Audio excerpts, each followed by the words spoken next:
અને જૂનાગઢના વિસાવદરમાં માલધારીઓનું આંદોલન યથાવત છે। સતત બીજા દિવસે પણ ગૌવંશને સાથે રાખી માલધારીઓ દ્વારા આંદોલન કરવામાં આવ્યું। ગૌચરની જમીન ખાલી કરાવવા માટેનું આ આંદોલન ચાલી રહ્યું છે। વિસાવદર અને કાલસારીની હજારો વીઘા ગૌચરની જમીન પર પેશકદમી છે।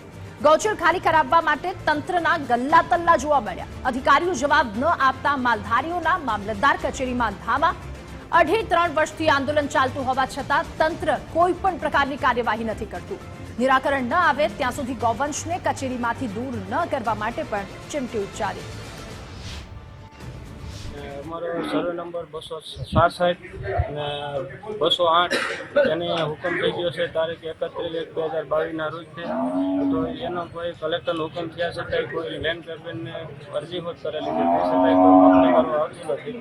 અને છે ને કાંસારીની જે સર્વે નંબરમાં માપણી કરવા આવે છે ત્યાં વાહેલગર ખાંભા નાખતા હોય અને વાહેલગર ખેડૂતો ખાંભા ઉચકાવતા હોય છે અને વાહેલગર વાવેતર થતું હોય છે। અને અધિકારી કોઈ વારંવાર રજૂઆત કરવા છતાંય કોઈ અધિકારી ધ્યાન દેતા નથી। અને કાલે અમે મામલતદાર સાહેબને રજૂઆત કરવા છતાંય મામલતદારે એમ કીધું તમે તો 3-4 દી બાજી રાખો, અમને કોઈ જાતનો કાંઈ વાંધો નથી।